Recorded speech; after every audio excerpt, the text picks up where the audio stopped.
listeners. I'd love to personally welcome you to Season 6 of Design Nerds Anonymous. It's hard to believe we've reached this milestone together, and I'm thrilled to have you with me on this journey.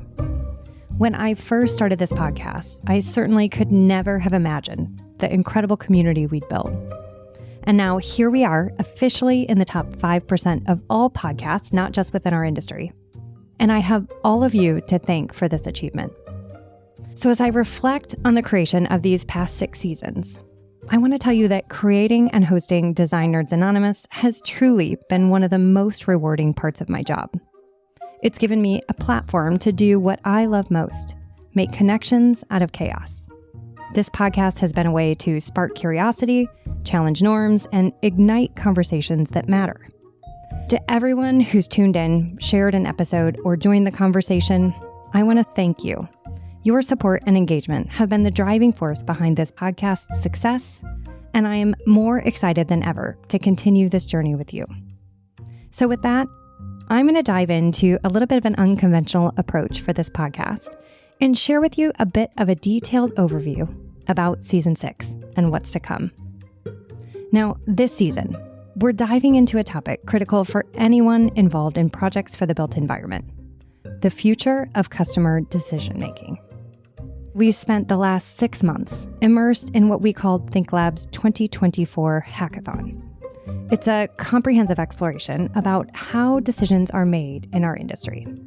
You may have caught a glimpse of some of the results in our mini-season, and if not, I would encourage you to look back in your podcast feed and check it out. We explored the entire spectrum of key players, from corporate to healthcare, hospitality, education, and even developers. So you'll find specific episodes on each of those in your feed. Our research started with a mini survey last fall. Then we moved on to virtual mapping sessions directly with end user decision makers to understand the landscape of what was happening in their world today. We then launched into a very in-depth survey across a broad industry range of stakeholders. But the real magic happened at our live events. We brought together end users, architects, designers, manufacturers, and other industry players. This was the first live research event of its kind, but certainly not the last for us. Together, at these events, we didn't just analyze the research, we reacted to it, challenged it, and perhaps most importantly, we brainstormed the all-important so what that turned that data into actionable insights for you. And let me tell you, the findings have been eye-opening. We discovered that 86% of end users say that their decision-making process has changed in the past few years. When you look to A&D, 95% said that the decision-making process of their clients has changed. Now, this is a massive shift, and we wanted to dig deeper to understand how it's changing, why it's changing, and most importantly, what each of us can do to better serve our customers. These insights are the foundation for every discussion that you'll find in the podcast this season. Each episode will break down a piece of the puzzle, bringing you actionable takeaways that you can apply in your own work. Whether you're navigating decisions in corporate, healthcare, hospitality, or any other sector, this season is designed to help you make more informed, effective choices in a world that certainly feels more complex than ever. Now, at the end of this episode, I'll share an overview of what to expect from the rest of the episodes this season.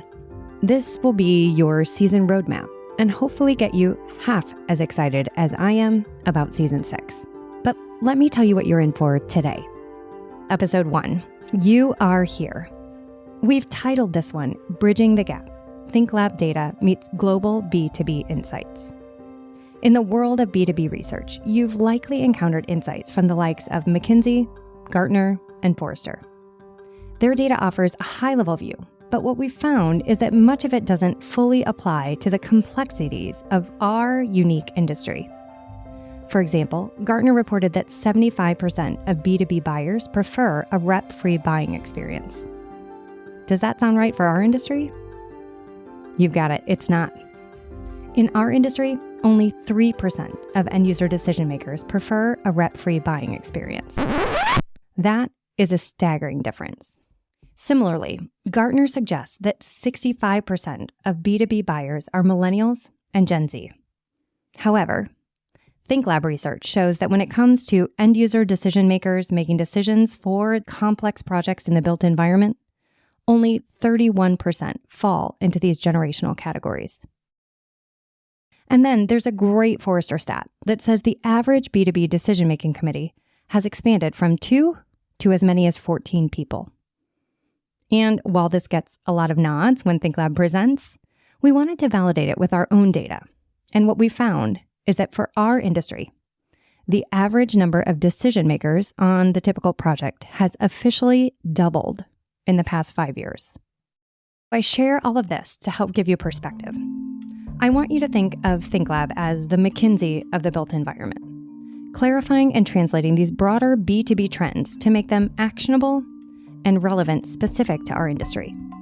If you want more or a complete report-style view of the research that this season was built around, you can download the full report at info.thinklab.design/end-user decision-making.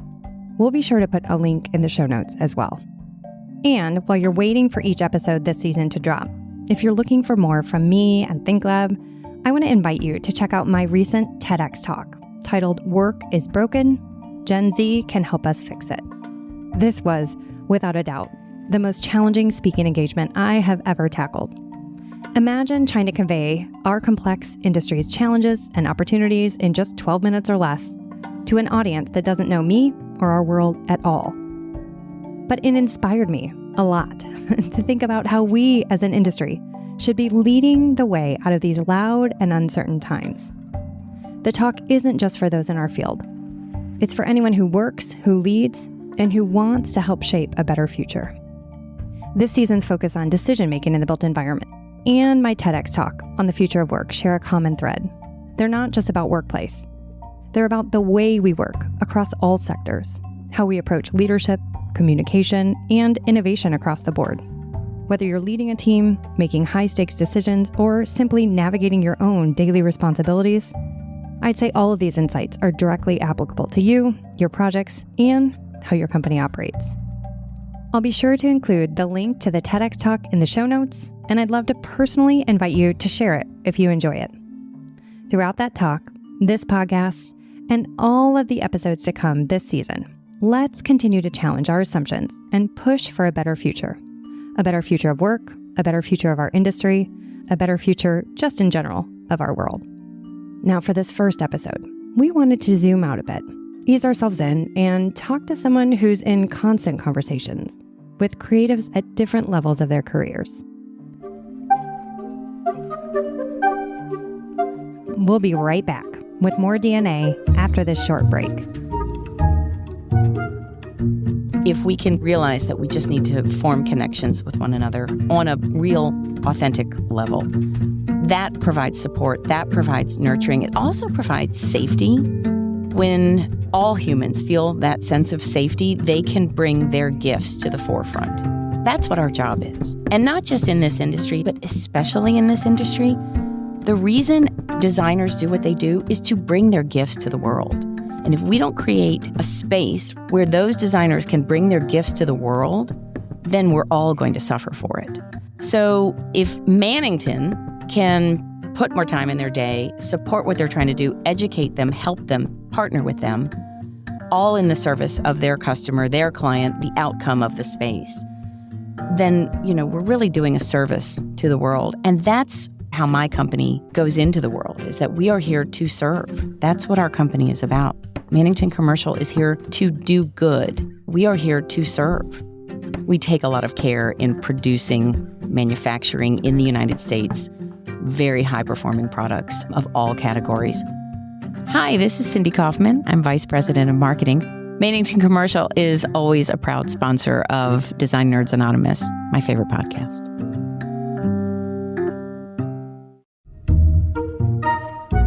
All right, and now back to our show.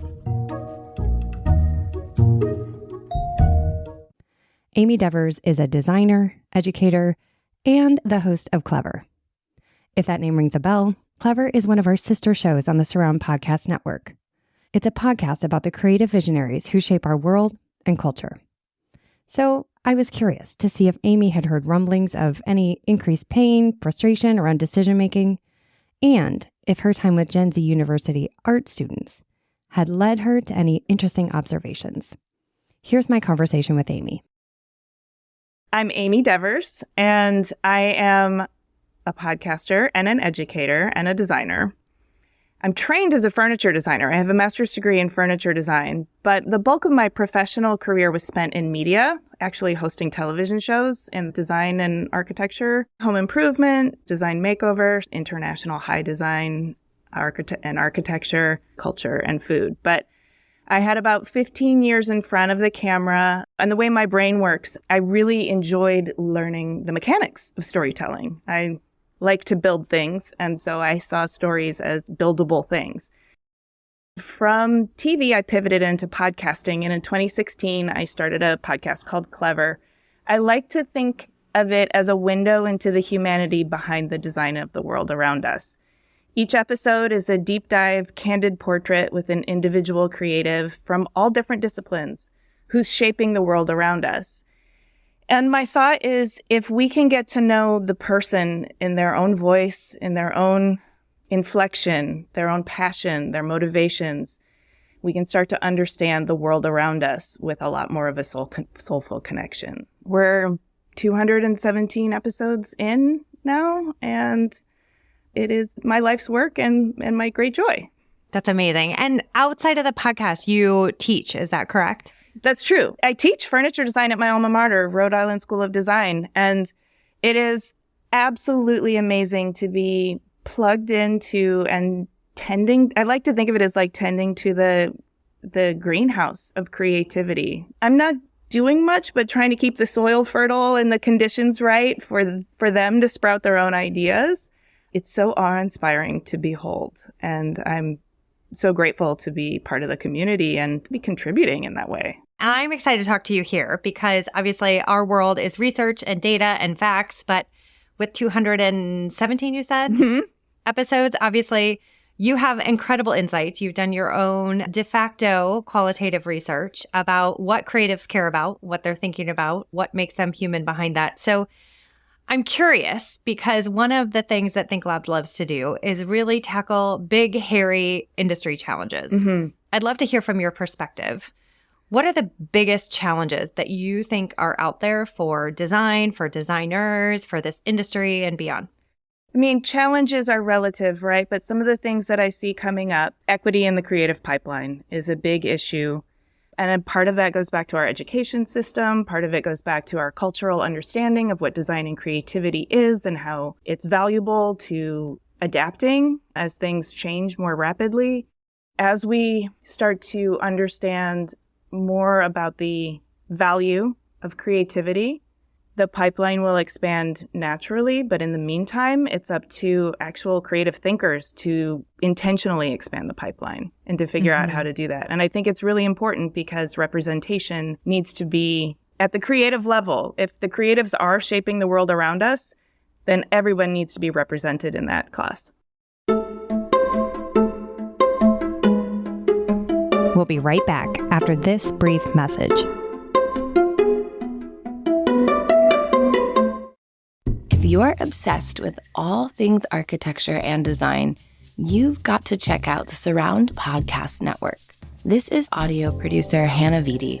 Imagine a world where the best design minds come together to share their secrets. That's Surround. Whether you're tuning into the design board for timely expert news, exploring the built environment with Architecture 5-10-20, or finding inspiration on Break Some Dishes, there's a show just for you. Find Surround on your favorite podcast app and start listening today. Welcome back to DNA. And this is a hairy and weighted question, but I'm curious what you see as the roadblocks to that happening today. Oh, a lot of it's cultural. I think a lot of people don't understand that the arts and design are really important to STEM. And when you mix the two, that's when you get the real fertile magic.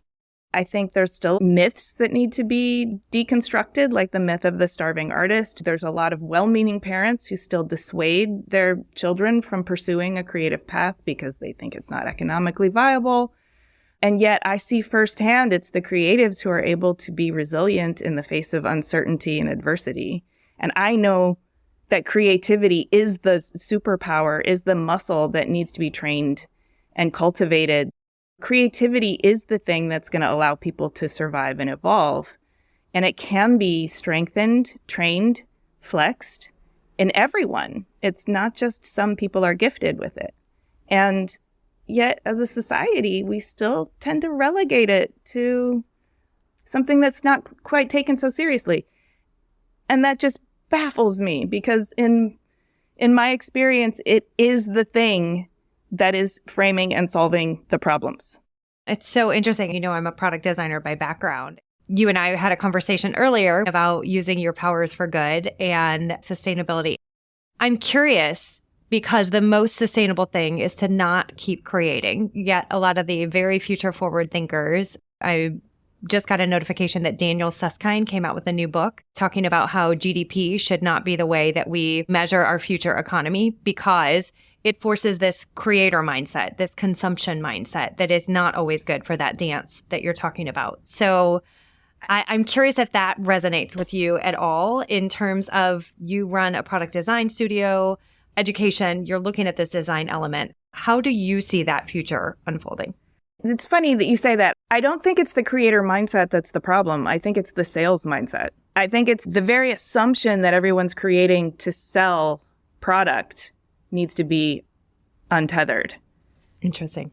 Process innovation, I think that's a form of creation. They all work in tandem with each other. So many of the students are not really creating to put more product in the market. They're creating to design new social systems. They're creating for the land back movement. They're creating for communications and dissemination of information to be more equitable. So I really push back against that. Like the creator mindset goes haywire when we only think about pushing out product to sell. That means designing for systems that work with nature and work with natural properties as opposed to just taking natural ingredients and cramming them into pre-existing industrialized processes. And that means very innovative new materials, raw materials, and working with them to build things, but where the materials come from, how they're harvested, if they're coming from an ethical place, who's being harmed in the process. Are these materials being extracted from the earth? Are they working in a regenerative way? Can we retool these materials so that our built environment is less like violent towards us, acoustically, tactily, all of our sensory inputs? But it means actually returning to nature, not just to copy it, but to synthesize those strategies into multiple solutions for what we see coming down the road. So I'm feeling them grapple with those questions. It's almost unconscious, but it's coming out in these really incredibly innovative and emotionally resonant works of sculpture, of industrial design, of furniture that sort of lives in a space between sculpture and function.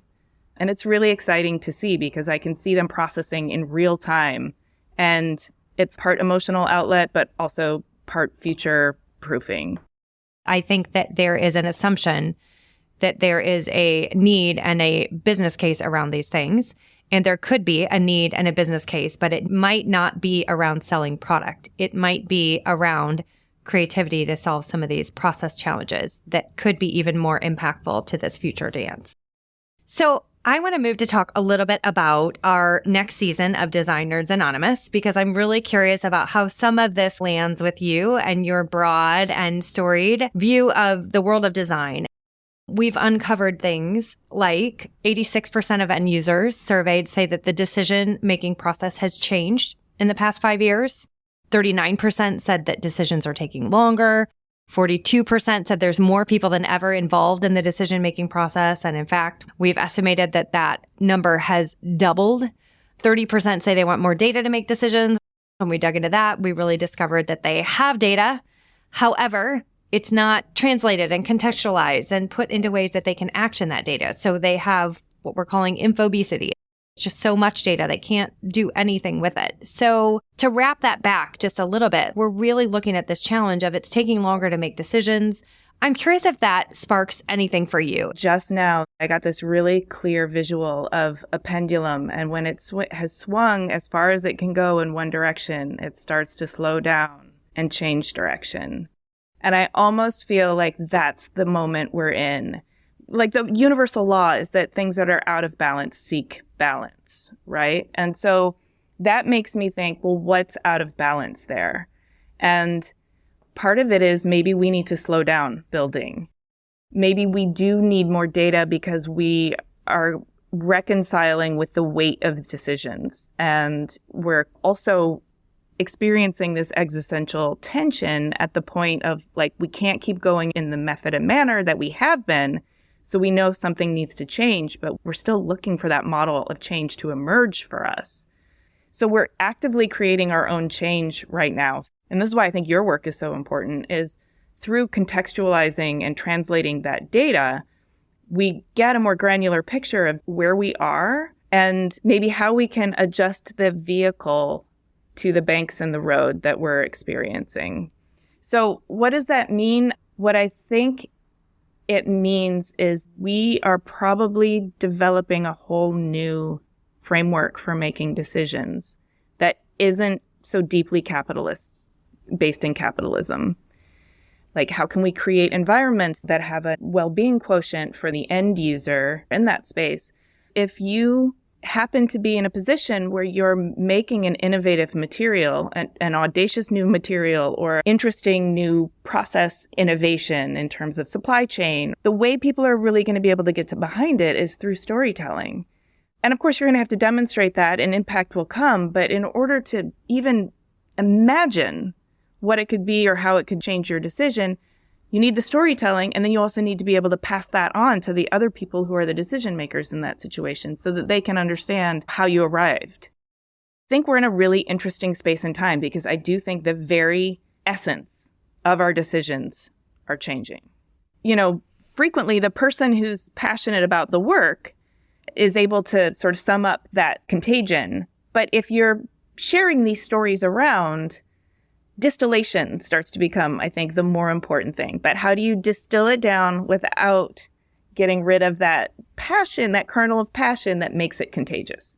And that's a whole art. You know, each story needs to be crafted for its audience. But in general, most people are just trying to sell you on something, even if it is their idea, right?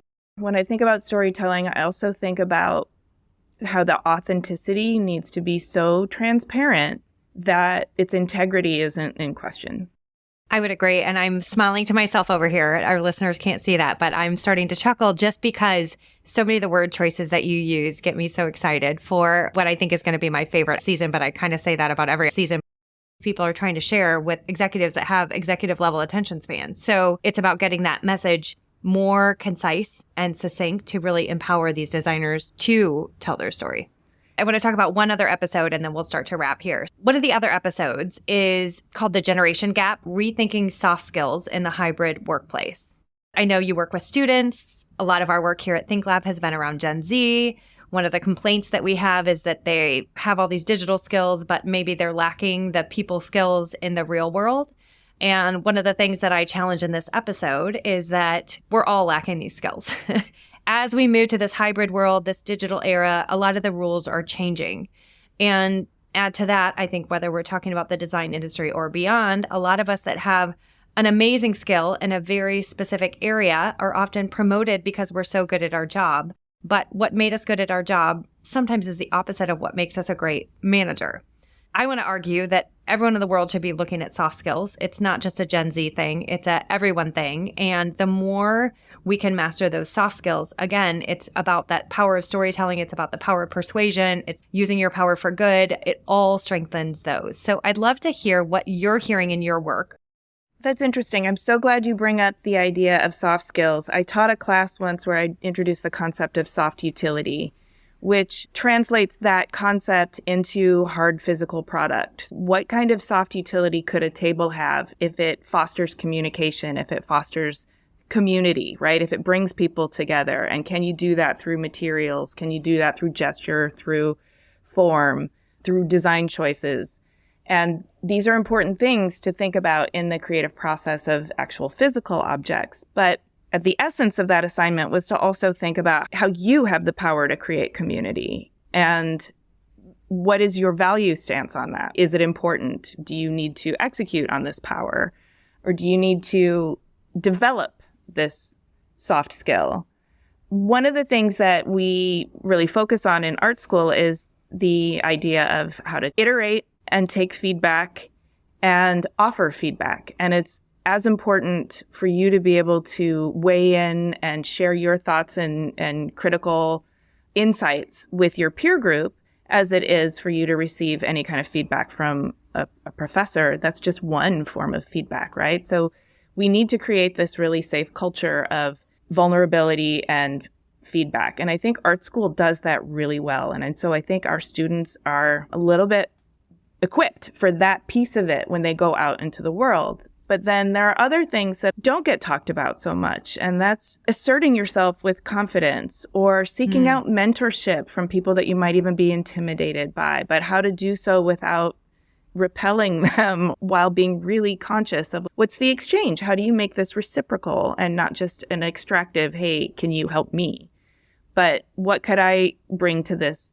What I love about that kind of equation is it makes you turn the mirror back inside and think about, well, what do I have to offer? I think of this person, this mentor, as somebody who knows so much more than me, but maybe I have something to offer too.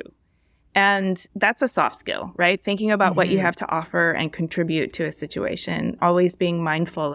I think it's really interesting to hear these overlaps from the broad view that you have. I'm going to ask you the same question that I've asked every other interviewee this season. If you had to give me one word that summarizes what makes you excited about the future, given technological changes, given industry shifts, world shifts that you've seen, what makes you excited about the future? Biodesign. I think it's the most fascinating front of creativity and design right now. And it's all based on working synergistically with nature in a regenerative way. But it's so beautiful. And it promises to, I think, reconnect us through our consumption, through our products, through our habits, through our socialization, to natural cycles that we've gotten pretty far away from, and gives me a great deal of hope for how we might retool the things that are out of balance now. That's amazing. How can listeners get in touch with you? Find me on LinkedIn. I'm at Amy Devers. Definitely listen to Clever. We have 217 episodes of really interesting life stories. They're all evergreen. I would love for you to scroll through them. You know, you'd be surprised even if you don't recognize the name. They all have a fascinating story to tell.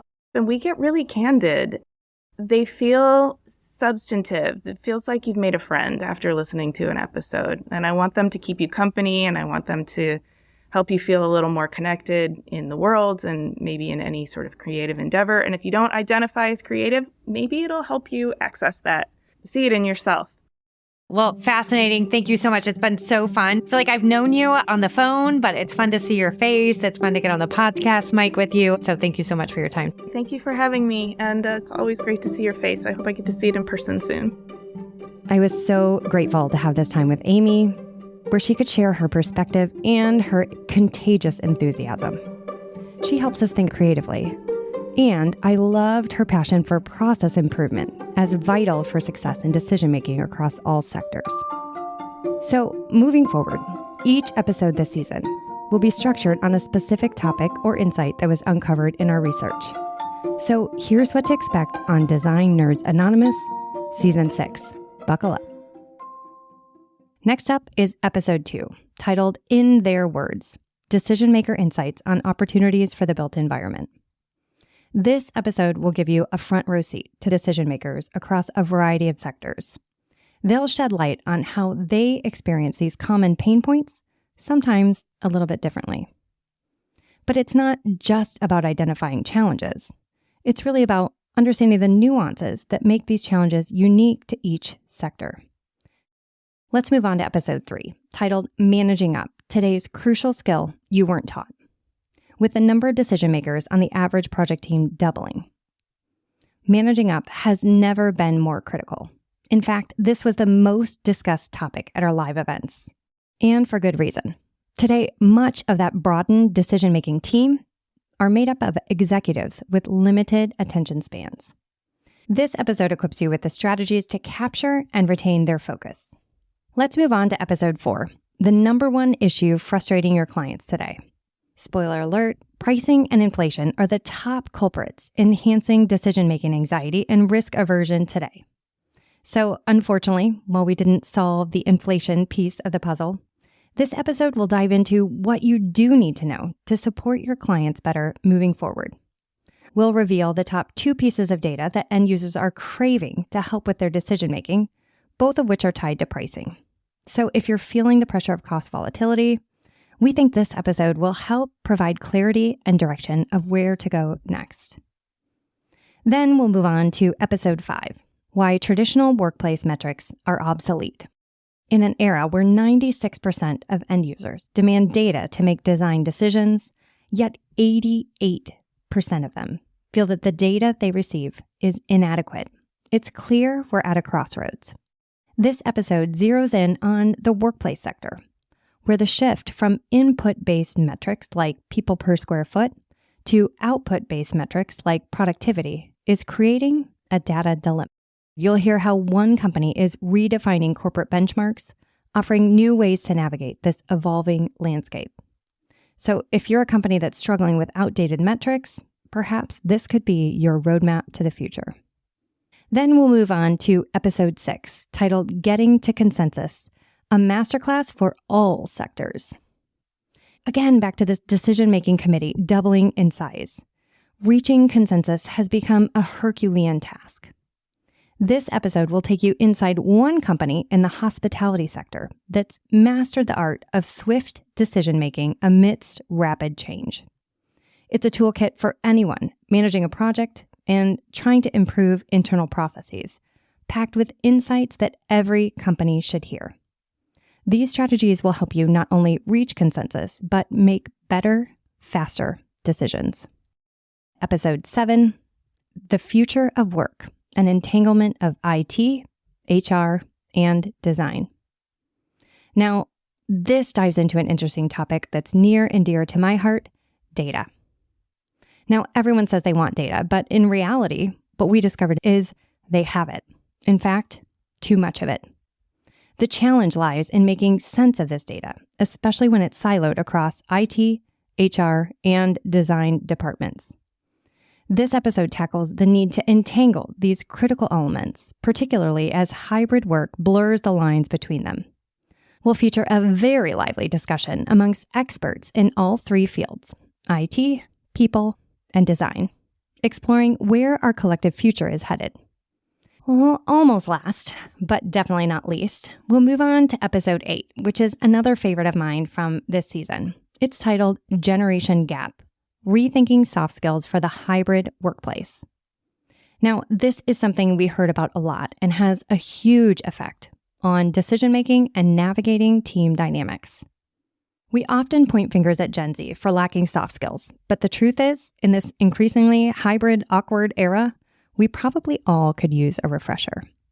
This episode confronts the reality that in today's hybrid work environment, soft skills are more crucial than ever for all generations. You'll learn how to hone these skills and not just to bridge the generational gap, but also to improve communication and decision outcomes across the board. Whether you're a seasoned leader or new to the workforce, I'd say that this episode offers valuable lessons on how to thrive in this increasingly digital, hybrid, phygital era. No matter where you stand in this industry's complex decision-making ecosystem, each episode this season is packed with insights that we believe will help you navigate this crucial time. In closing, I want to thank you so much for your continued support and enthusiasm for Design Nerds Anonymous. Your engagement means the world to us and keeps the conversation lively and impactful. So if you haven't yet, don't forget to subscribe to the podcast and rate us, or better yet, share it with your network to spread the insights we're uncovering.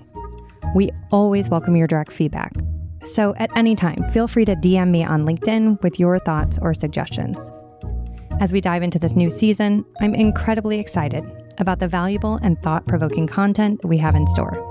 So stay tuned for more episodes that will challenge your thinking, inspire new ideas, and help you navigate the complexities of decision-making in the built environment today. Thanks for being part of this journey, and here's to an amazing season ahead. All right, that's it for today's episode. Thanks so much for joining us. Please remember to subscribe, review, and of course, tune in next week as the season continues. Design Nerds Anonymous is a proud member of the Surround Podcast Network. Special thanks to the production team, Hannah Vitti and Rachel Senator and Rob Schulte.